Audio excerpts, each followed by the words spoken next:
Radio गौरव 97 megahertz.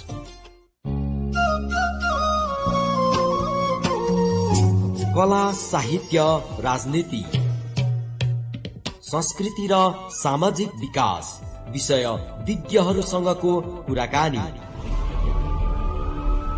घटना परिघटना, समय सान्दर्भिक विषय वस्तुमाथिको चिरफार कार्यक्रम सीधा संवाद। सीधा संवाद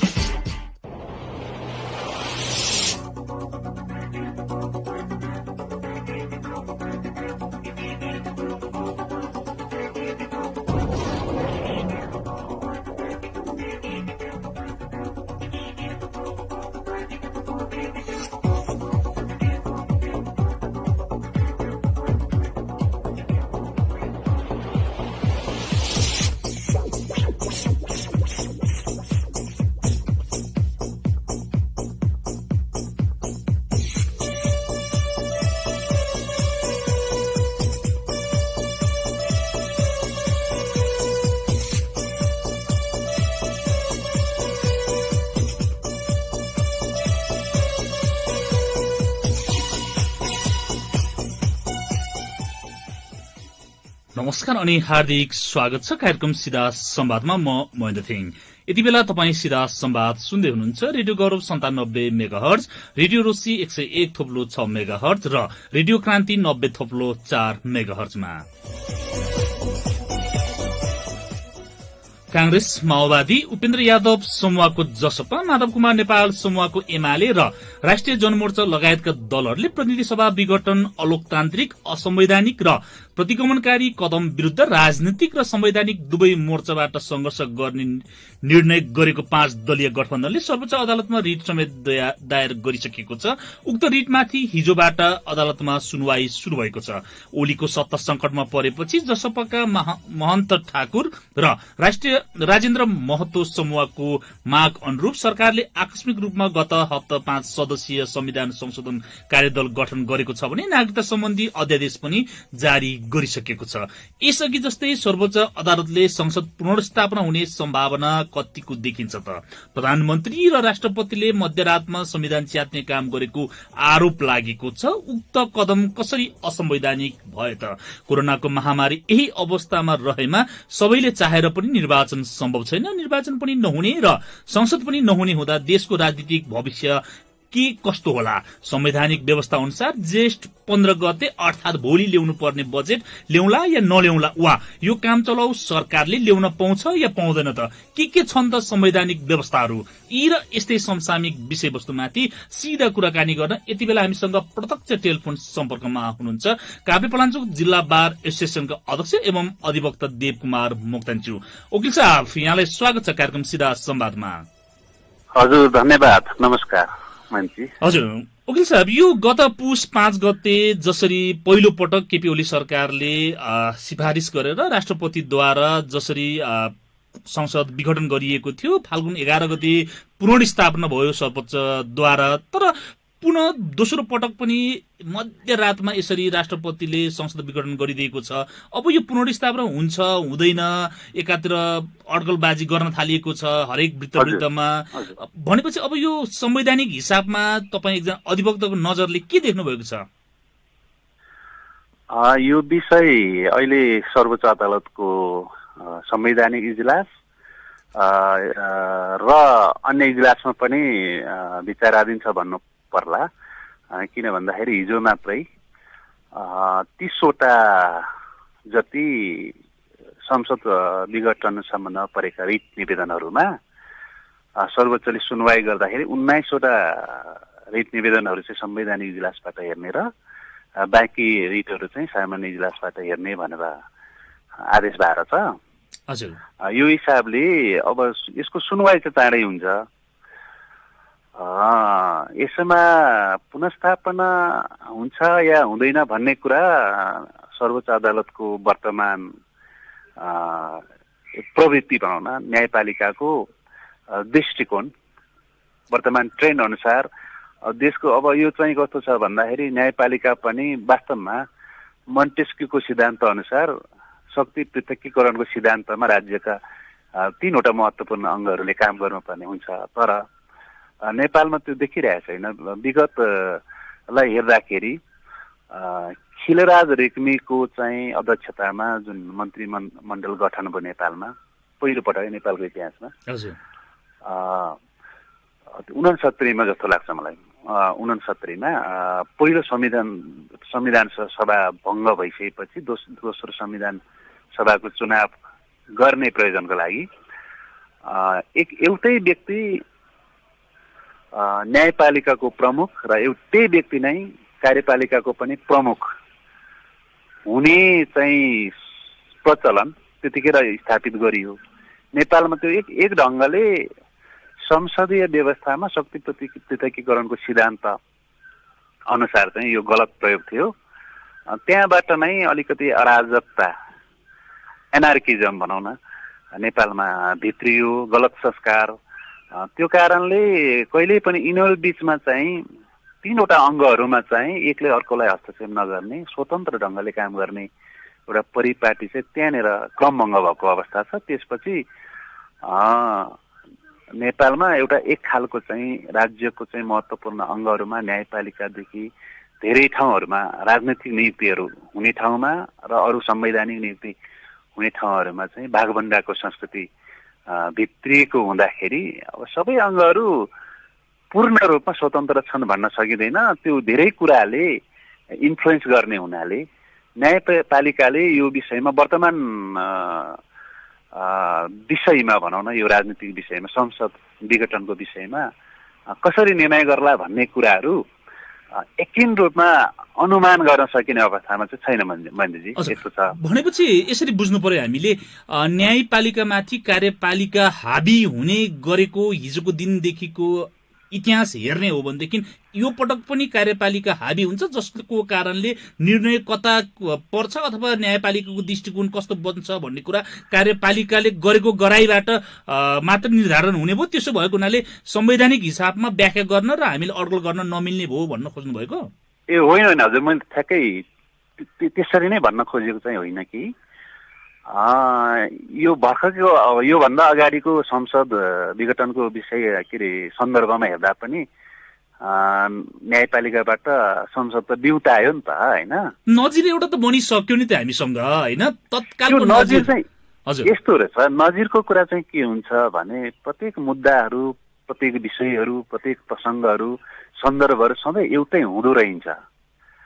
त्यसको चाहिँ पृष्ठभूमि, त्यसको परिस्थिति, त्यतिखेरको चाहिँ भनौँ न यो राजनीतिक हिसाबले हेर्दाखेरि दलहरूको गठबन्धनको स्थितिहरू, शक्ति सन्तुलनको स्थितिहरू जम्मै त्यो धेरै कुराहरूले निर्धारण गर्ने हुनाले नेपालमा कस्तो छ भने एक खालको संसदीय व्यवस्थाको पनि मूल नर्म्सहरू, यसको चाहिँ यो दलीय व्यवस्थामा दलको चाहिँ अनुशासनहरू, दलको हुइप लाग्ने नलाग्ने भन्ने कुराहरू पनि, अनुशासनको कुराहरू पनि त्यति पालन नगर्ने कुराहरू, संस्कारहरू चाहिँ एउटा विसङ्गतिको रूपमा, विकृतिको रूपमा आएको हुनाले यसै भन्न नसकिँदा आफ्नै दलको सांसदहरूले पनि फ्लोर क्रस गर्ने सम्भावनाहरू पनि हुँदो रहेछ। त्यसले गर्दाखेरि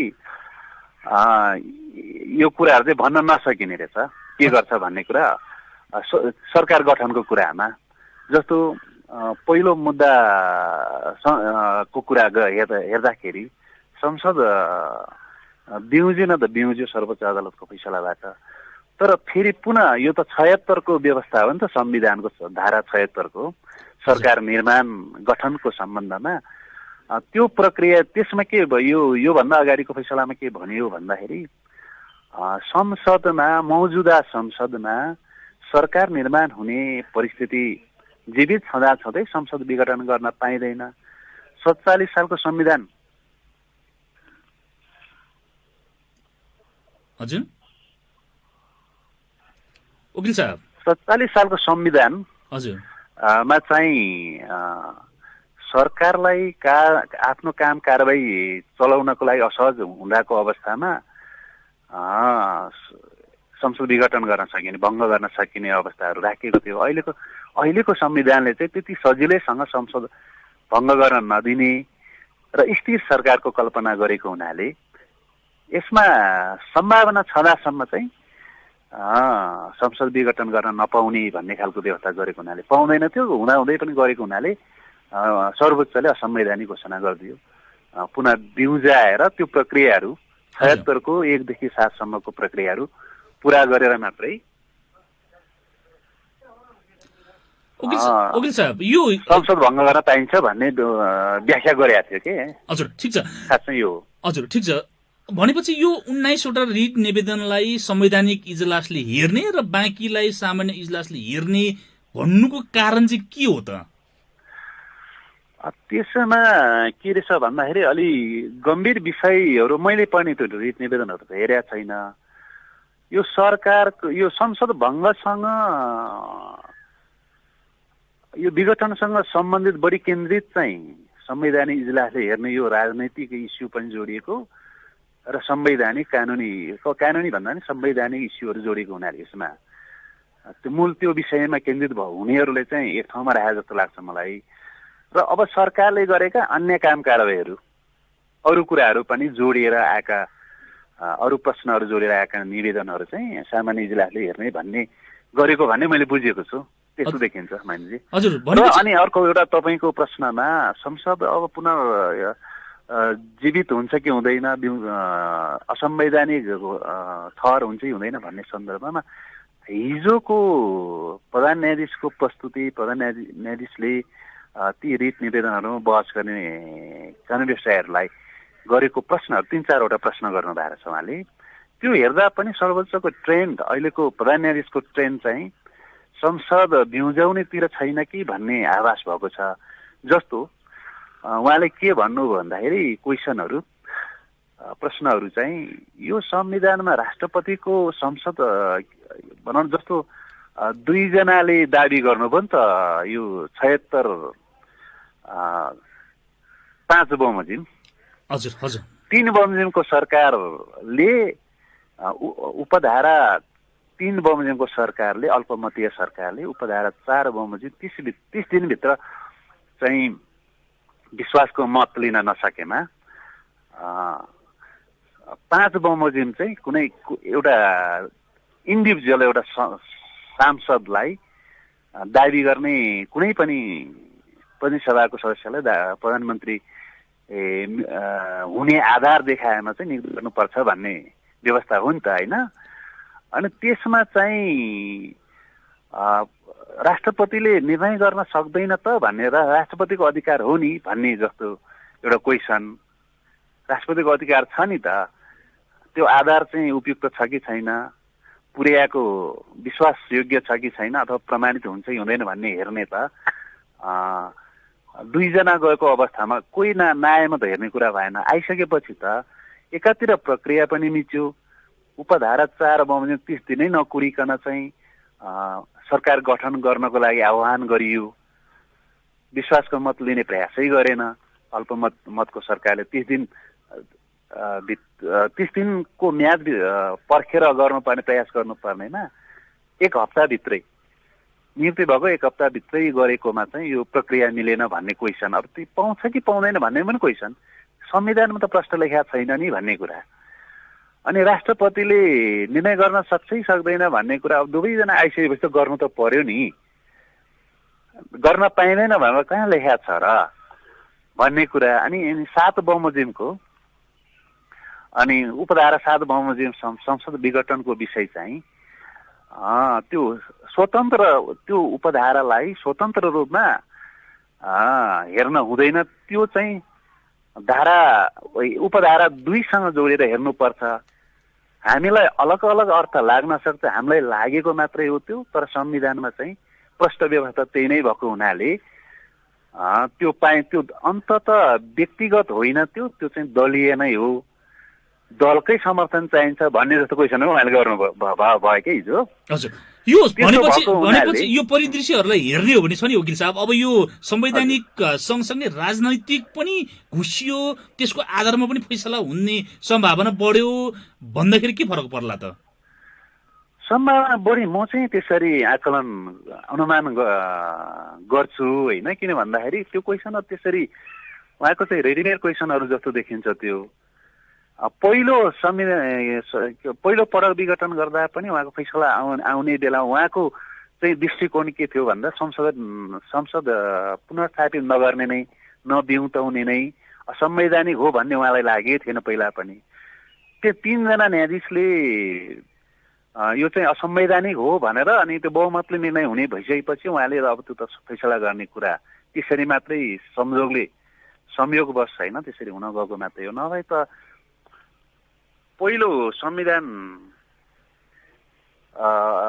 पहिलो संसद विघटनको मुद्दा पनि संसद नबिउजनेतिरै थियो। अब त्यो बिउज्यो भनौँ न, बिउजिसकेपछि पनि अहिले झन् पहिलाको जस्तो स्थिति छैन। अहिले झन् के छ भने उपधारा 476 को त्यसको व्यवस्था हेर्दाखेरि 30 दिनभित्र भने 30 दिनभित्र त जतिसुकै जुनसुकै बेला पनि भनौँ न, जुनसुकै दिन भनौँ न, 30औं दिन मात्रै कुर्नुपर्छ भन्ने छैन। दोस्रो तेस्रो चौथो दिन जतिखेर पनि उसले विश्वासको मत लिन सक्ने नसक्ने भन्ने प्रधानमन्त्रीको कुरा भयो नि त। त्यो त इन्डिभिजुअल कुरा हो। त्यो त प्रधानमन्त्रीज्यूले टेक्नु भएन, त्यो देख्नु भएन। उहाँले व्याख्या गर्नुभयो त्यसमा। उहाँले के व्याख्या गर्नुभयो भन्दाखेरि म लिनै चाहन्न, त्यो मलाई विश्वासको मत आउँछ भन्ने विश्वासै छैन, म त्यो परीक्षण चाहिँ म गर्दिनँ, मलाई चाहिँदैन, अब मैले बाटो खोलिदिएँ भन्ने कुरा। संविधान मलाई अन्तमा के भन्न मन लाग्छ यसमा यो निचोडमा यो संविधानको व्यवस्थामा प्रावधानमा के छ भने संविधानमै कतै त्यो बहुअर्थ लाग्ने, जता पनि व्याख्या गर्न सकिने, दुई अर्थ लाग्ने भनौँ न, जता पनि व्याख्या गर्न मिल्ने, जसरी पनि उम्किन सक्ने, आफ्नो अनुकूलतामा व्याख्या गर्न सक्ने गरी शब्द चयन गरेर व्यवस्था नै त्यस्तो गरे जस्तो लाग्छ के मलाई। हजुर, हामीसँग थोरै वकिल साहब हामीसँग थोरै समय छ, तर धेरै प्रश्नहरू जिज्ञासाहरू छन् यहाँ। त्यसो हुँदाखेरि छोटोमा बताइदिनुहोस् न, अब सर्वोच्च अदालतले संसद पुनर्स्थापना गर्यो भने के हुन्छ, गरेन भने के हुन्छ, त्यसपछिको बाटोहरू बताइदिनुहोस् त। यहाँ छोटोमा यो पुनर्स्थापना भयो भने चाहिँ अब सरकार फेरि गठन गर्ने भनौँ न, यो चाहिँ कस्तो भने त्यो पनि दोस्रो त गइसक्यो होइन। उपधारा 2 बमोजिम धेरै दलहरू मिलेर बनाउने सरकार बनाउने अवसर त गइसक्यो नि, यस्तो चरण गइसक्यो। अहिले विवाद भनेको के हो भन्दाखेरि उपधारा 4 बमोजिमको अल्पमतको सरकारले त्यो समय नै लिएन। 30 दिनभित्र चाहिँ उसले त्यो विश्वासमत लिनुपर्ने, त्यो प्रयासै प्रक्रियामै नछिरिकन एकैचोटि संसद विघटन गर्नेतिर त्यो। अनि दुईवटा प्रश्न छ, एउटा प्रश्न त्यो छ भने अर्को प्रश्न चाहिँ माननीय शेरबहादुर देउबाको चाहिँ 149 जना सांसदहरूको सही छाप सहित दस्तखत सहित पेश गरेको त्यो चाहिँ एकदम विश्वासयोग्य आधार हुँदाहुँदै अनि वर्तमान प्रधानमन्त्रीको 153 भन्ने कुरा चाहिँ त्यो फेक हो, त्यो सही छाप पनि छैन त्यसमा। महत्त्वपूर्ण आधार चाहिँ शेरबहादुर देउबाकै हो, त्यसलाई मान्नुपर्ने हुन्छ भन्ने एउटा दुईटा आधार हो। अब अदालतले त्यो दुईटा विषयमा फैसला ठहर गर्ला। त्यो भयो भने चाहिँ के हुन्छ भने प्रधानमन्त्री केपी शर्मा ओलीको यो जुन अल्पमतीय सरकार छ उसले उपधारा 4 बमोजिम 30 दिनभित्र चाहिँ त्यो फैसला भएको मितिलाई आधार मानेर 30 दिनभित्र उसले विश्वासमत लिनुपर्ने, त्यसपछि त्यहाँदेखिको प्रक्रिया फेरि सुरु हुने कुराहरू होला होइन। पुनर्स्थापित भएन भने चाहिँ के हुन्छ भने अहिलेको जुन सरकारको तयारीहरू, सरकारको निहित उद्देश्यहरू हेर्दाखेरि चुनाव गराउने पनि छैन, यो हुँदैन। यो बेलामा चुनाव, अब मान्छे बाहिरै निस्कन नसक्ने, निषेधाज्ञा लागू भइरहेछ, दिनमै मान्छे 100औं मान्छे मरिरहेको अवस्था, यो स्वास्थ्य सङ्कटकाल लगाउने जस्तो कुराहरू तयारी गरिरहेको भन्ने सुनिन्छ। यी सबै कुराहरूले गर्दाखेरि चुनाव चाहिँ नगराउने नै योजना। त्यसै त आसन्न निर्वाचन नै, आवधिक निर्वाचन नै 1.5 वर्षभित्र आइ नै सक्यो। आउँदै गरेको फागुनमा त स्थानीय तहको चुनाव गर्नुपर्ने अवस्था पनि भएको हुनाले अनेक तरहले विभिन्न उपायहरू अप्नाएर अध्यादेशहरू जारी गर्दै सरकार फेरि त्यही बेलासम्म लम्ब्याउने, आफैले चलाउने, आफैले चुनाव गर्ने दिशातिर चाहिँ यो अहिलेको प्रधानमन्त्रीको नेतृत्वको सरकार अगाडि बढ्छ भन्ने मलाई लाग्छ। भनेपछि यस्तै गरेर केपी ओली सरकार टिकिरहने र अघि बढिरहने अवस्था र परिस्थितिहरू, अब परिदृश्यहरू हामी देख्न निरङ्कुश हिसाबले आफूले भनौँ न संविधानको मतलब पनि भएन, एउटा व्यवस्थाको मतलब नि भएन, एउटा नर्म्सको, संसदीय व्यवस्थाको नर्म्सको न्यूनतम मर्यादाहरूको पनि मतलब भएन। एकलौटी ढङ्गले व्यक्तिगत हिसाबले मनोमानी ढङ्गले चाहिँ अहिलेको प्रधानमन्त्री अगाडि बढ्ने देखिन्छ महेन्द्रजी, मलाई लाग्छ। यो नागरिकता सम्बन्धीको कुरा गर्नु पर्दाखेरि यति बेला यो अलिकति छायामा मात्रै परेको हो, तर यो विषय पनि गम्भीरै विषय हो भनिराखेको अवस्था छ। यति बेला संसदको अधिवेशन चलेकै अवस्थामा संसदमा दर्ता भई विचाराधीन रहेको र केही विषयमा विवाद भई विधेयक पारित हुन नसकेको अवस्था थियो। संसद चल्दा प्रधानमन्त्री आफैले विरोध र अडान राखी पारित हुन नदिने र जब संसद विघटन गरिदियो अनि केही पात्रहरूको सहयोगमा यो काम गरियो, जसले रातारात यो सरकार सञ्चालन गर्नको लागि भनेर र सहयोग को लागि भने नागरिकता सम्बन्धी अध्यादेश जारी गर्यो भनिराखेको अवस्था छ। यो कस्तो हो र यसले के असर पर्ने, यो ठिक बेठिक के हो वकिल साहब बताइदिनुहोस् त। यो सरसर्ते हेर्दा नै होइन, पहिलो नजरमै यो गलतै काम हो। अध्यादेश मार्फत चाहिँ नागरिकता यो दीर्घकालीन असर गर्ने खालको, नागरिकता भनेको एउटा राष्ट्रिय पहिचानको विषय हो। यो चाहिँ किनभने भोलि यो जनसङ्ख्यासँग सम्बन्धित, यसले नागरिकता भनेको यो धेरै खालको अधिकारहरू प्राप्त एउटा हैसियत भएको हुनाले यहाँ नियत चाहिँ के देखिन्छ भने नेपाल त 1860 होइन, जुन बेला नेपालले ब्रिटिस भारतसँग सुगौली सन्धि गर्यो त्यहाँदेखि नै पराधीन अवस्थामा रह्यो नेपाल। त्यसपछि 1950 को वाणिज्य सन्धि गरिसकेपछि, सम्झौता गरिसकेपछि नेपाल लगभग अर्ध औपनिवेशिक मुलुकको रूपमा भारतको त्यो हिसाबले आएको छ। भारतले त्यहाँदेखि नै मिचा प्रवृत्ति मार्फत चाहिँ नेपालको सीमाहरू मिच्ने, नेपालको राष्ट्रिय अखण्डता, नेपालको राष्ट्रिय महत्त्वका राष्ट्रिय सम्पत्तिहरूमाथि आँखा गाड्ने, त्यसपछि नदीहरू जम्मै उसले सन्धि सम्झौता गरेर लिने। उनीहरूको त्यो के देखिन्छ भने ऐतिहासिक हिसाबले उसको चाहिँ मेगा वाटर प्रोजेक्ट, उनीहरूको धेरै रेगिस्तानहरू छ, मरुभूमिहरू छ, उनीहरूको सिँचाइ गर्नुपर्ने, खानेपानीकै पनि ठुलो समस्या छ भारतमा। नेपालको चाहिँ हिमालबाट बग्ने स्वच्छ पानी चाहिँ यिनीहरूले खानेपानीको रूपमा पनि प्रयोग गर्न सक्ने। नेपालको चाहिँ पानीको सोर्सहरूमा उनीहरूको आँखा पहिलादेखि भएको हुनाले त्यो गर्ने उनीहरूको त्यो पनि छ। र ती कुराहरूमा नेपाललाई आफ्नो अनुकूल, नेपाललाई त एसियाको ककपिट पनि भनिन्छ, रणनीतिक हिसाबले भोलि पावर पोलिटिक्समा, विश्व शक्ति राजनीतिमा अब उदाउँदै गरेको, महाशक्तिको रूपमा उदाउँदै गरेको चीन, भारत पनि भइहाल्यो, अमेरिका सधैँ आफ्नो एक नम्बरको चाहिँ स्थिति जोगाइराख्न चाहन्छ। यो शक्तिको चाहिँ यो द्वन्द्वमा चाहिँ नेपाललाई स्वतन्त्र राखेर आफ्नो कब्जाभित्र राखेर भारतले पनि प्रयोग गरिरहने। अब सकेसम्म मलाई के लाग्छ भने यो नागरिकताको कुरा चाहिँ धेरै अगाडिदेखि उठेको रहेछ। यसलाई कानुनी रूपमा हेर्दाखेरि, संवैधानिक विकासक्रम, कानुन विकासक्रमको हिसाबले हेर्दाखेरि 2009 सालमा एउटा पहिलो नागरिकता ऐन ल्याएको रहेछ। जब यो बहुदलीय व्यवस्था आउँछ नि, जस्तो 7 सालमा जाने राणा शासनको अन्त्य भइसकेपछि नेपालमा बहुदलीय व्यवस्था आयो। 15 सालमा त आम निर्वाचनै भयो। तै पनि यो बिचमा त्यो ऐन आएको देखिन्छ मातृकाको पालामा। त्यसपछि खुकुलो गर्यो त्यतिखेर। कसरी खुकुलो गर्यो भने आमा र बाबु मध्ये एकजना चाहिँ नेपालको नागरिक भएमा उनीहरूको छोराछोरी चाहिँ वंशजको नाताले नेपालको नागरिक हुने।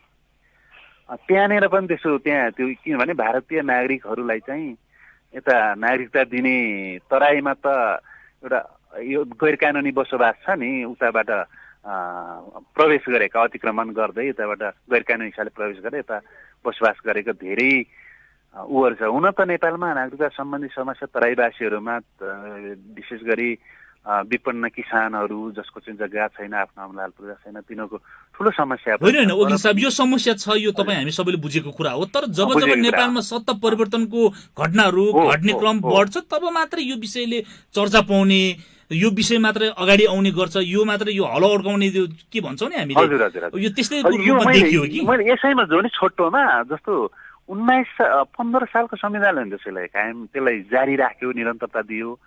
जब 19 सालको संविधान आयो, पञ्चायत यो महेन्द्रले चाहिँ अलि अब जो पञ्चायती व्यवस्थाका चाहिँ प्रवर्तक भए पनि उनले गरेका सकारात्मक कामलाई त हामीले मान्नुपर्ने हुन्छ त्यो त होइन सकारात्मक कामहरू 1900 को संविधानले के गर्यो भने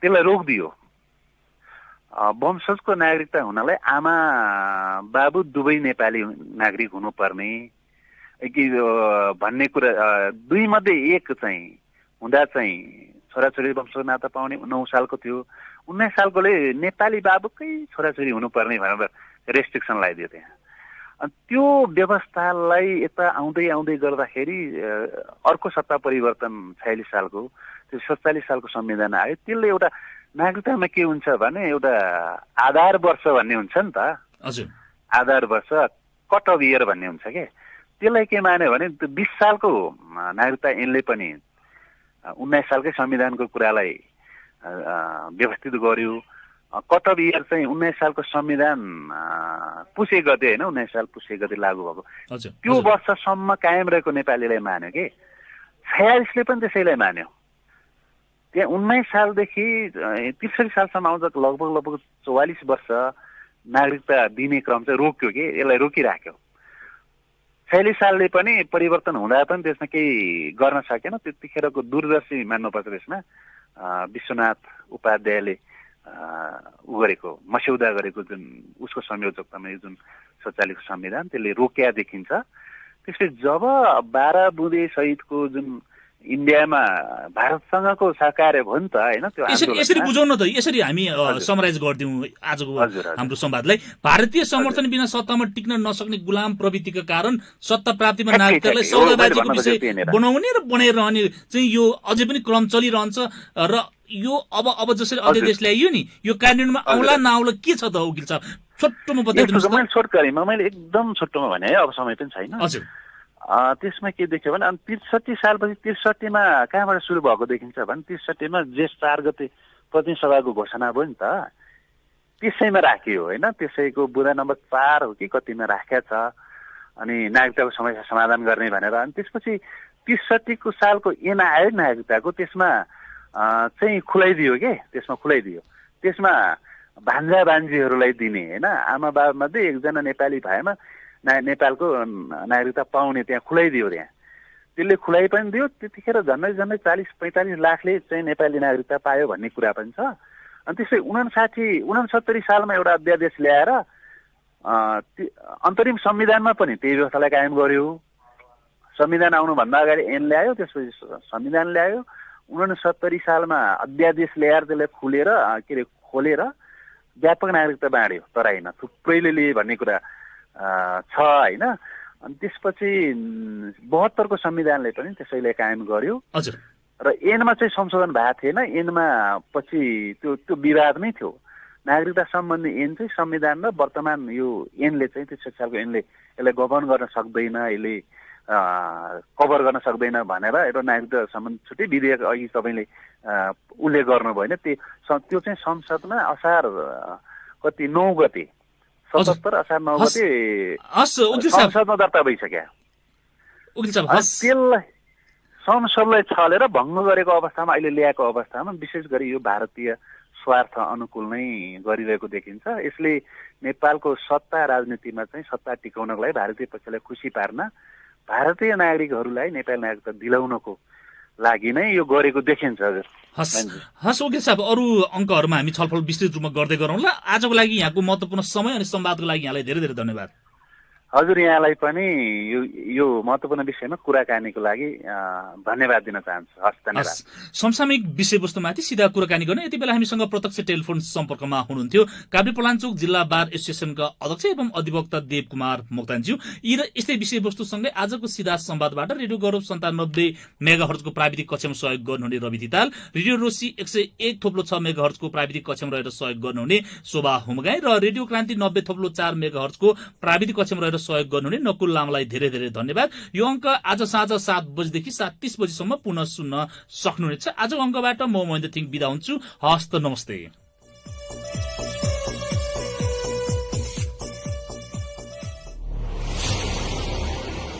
radio Gaurav studio time It's 7 AM यति बेला बिहानको 7 बज्यो।